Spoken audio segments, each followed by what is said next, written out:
दोस्तों, हरिद्वार के महाकुंभ मेले की चहल पहल अपने चरम पर थी। श्रद्धालु गंगा स्नान कर रहे थे, साधु संत अपनी साधना में लीन थे और बाजारों में रंग बिरंगी मालाओं की दुकानों की रौनक देखते ही बन रही थी। इन्हीं दुकानों में एक युवती भी थी जो एक छोटे से स्टॉल पर रुद्राक्ष और तुलसी की मालाएं बेच रही थी। उसकी मुस्कान रहस्यमयी थी और आंखों में गहराई थी, मानो हर चेहरे को पढ़ने की कला जानती हो। उसका नाम मोनालिसा था। देखने में वह साधारण माला विक्रेता लगती थी, लेकिन उसकी चाल ढाल और बात करने का तरीका कुछ अलग था। स्थानीय लोग उससे जल्दी घुल मिल जाते और वह बड़ी सहजता से उन्हें महंगी से महंगी माला खरीदने के लिए राजी कर लेती। लेकिन असली रहस्य तो कोई और था। महाकुंभ में हर साल लाखों लोग आते हैं और इस भीड़ का फायदा उठाकर अपराधी भी सक्रिय हो जाते हैं। इसी कारण इस बार सीआईडी की एक विशेष टीम को मेले की सुरक्षा की जिम्मेदारी दी गई थी। टीम को खबर मिली कि नकली रुद्राक्ष और दुर्लभ धार्मिक वस्तुओं की तस्करी हो रही है। संदेह की सुई कई दुकानदारों पर थी, लेकिन कोई ठोस सबूत नहीं मिल रहा था। तो साथियों, इस कहानी को शुरू करूं उससे पहले मैं आपसे अनुरोध करता हूं कि आप अपने बारे में छोटा सा परिचय जरूर दे दें कि आप कहां से हैं और आपका नाम क्या है, जिससे मेरा आपसे जुड़ाव और बेहतर हो सके। और आप इस चैनल पर नए हो तो सब्सक्राइब जरूर कर लें।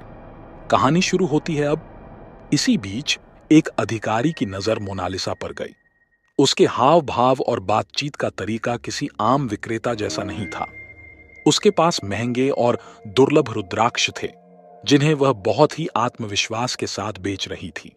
सीआईडी ने उस पर नजर रखनी शुरू कर दी। एक दिन सीआईडी के एक अंडरकवर अधिकारी ने ग्राहक बनकर मोनालिसा से एक दुर्लभ नागरुद्राक्ष की माला खरीदनी चाहिए। बातचीत के दौरान मोनालिसा ने कुछ ऐसे संकेत दिए जो एक प्रशिक्षित अधिकारी की नजर से बच नहीं सकते थे। अधिकारी ने गुप्त रूप से उसकी तस्वीर ली और हेडक्वार्टर्स भेज दी। जांच शुरू हुई और जो खुलासा हुआ उसने सभी को चौंका दिया।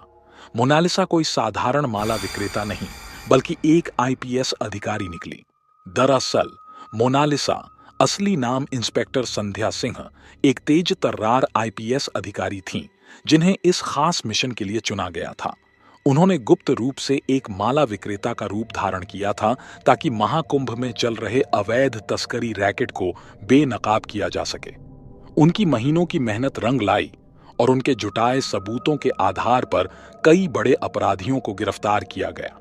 महाकुंभ खत्म होने के बाद जब यह खबर सार्वजनिक हुई तो हर कोई हैरान रह गया। जिस महिला को लोग एक आम दुकानदार समझ रहे थे, वह दरअसल एक बहादुर पुलिस अधिकारी थी, जिसने न सिर्फ अपनी पहचान छुपाकर रहस्य उजागर किया, बल्कि महाकुंभ मेले को अपराधियों से सुरक्षित भी बनाया। लेकिन यह कहानी यहीं खत्म नहीं हुई थी। अपराधियों का एक बड़ा नेटवर्क टूट चुका था, लेकिन कुछ मुख्य सरगना अभी भी पुलिस की पकड़ से बाहर थे। संध्या को पता था कि उनका मिशन अधूरा है। एक शाम जब संध्या अपने अगले ऑपरेशन की रणनीति बना रही थी, तभी उन्हें एक गुप्त सूचना मिली। महाकुंभ में पकड़े गए तस्करों का सरगना काला नाग अभी भी फरार था और उसने संध्या से बदला लेने की कसम खाई थी। यह खबर मिलते ही पुलिस मुख्यालय में हलचल मच गई। संध्या जानती थी कि यह लड़ाई अभी खत्म नहीं हुई। काला नाग न सिर्फ एक कुख्यात तस्कर था, बल्कि उसके संबंध अंतरराष्ट्रीय अपराधियों से भी थे। वह हर हाल में अपनी खोई हुई सत्ता वापस चाहता था।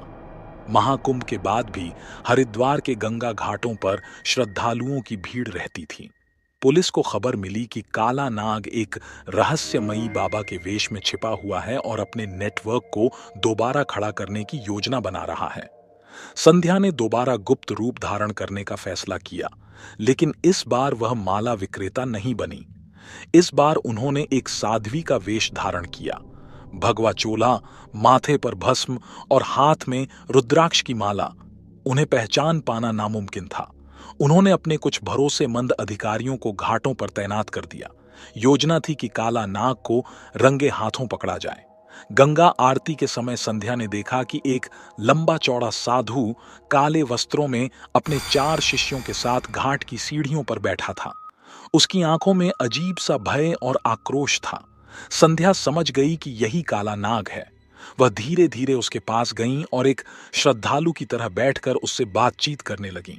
संध्या साध्वी के वेश में, बाबा, सुना है आप बहुत ज्ञानी हैं, क्या मुझे मोक्ष का रास्ता दिखाएंगे? काला नाग मुस्कुराया, लेकिन उसकी आंखों में संदेह झलक रहा था। उसने संध्या को गौर से देखा, लेकिन पहचान नहीं पाया। काला नाग बोला, मोक्ष का रास्ता वही जानता है जो मृत्यु से खेलना जानता हो।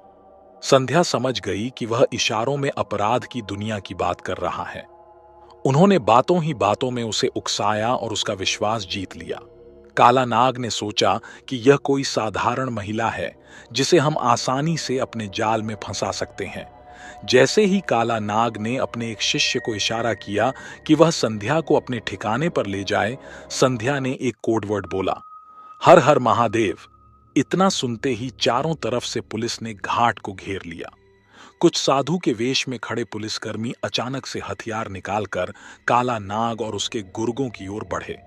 इससे पहले कि वह कुछ समझ पाता, संध्या ने बिजली की तेजी से उसकी कलाई पकड़ ली और कहा, अब मोक्ष नहीं, जेल का रास्ता तैयार कर लो। काला नाग भागने की कोशिश करता, लेकिन पुलिस ने पहले से ही सभी रास्ते बंद कर दिए थे। कुछ ही मिनटों में उसे हथकड़ियों में जकड़ लिया गया। इस बड़ी गिरफ्तारी के साथ ही महाकुंभ से जुड़े सभी अपराधों का अंत हो गया। संध्या सिंह ने अपने साहस और बुद्धिमानी से एक बड़े अपराधी को पकड़कर न सिर्फ पुलिस विभाग बल्कि पूरे देश का मान बढ़ाया। अब जब भी कोई हरिद्वार के घाटों पर जाता तो लोग एक दूसरे से कहते, यह वही घाट है जहां एक साध्वी के वेश में छुपी एक बहादुर महिला ने महाकुंभ के सबसे बड़े अपराधी को पकड़ लिया था।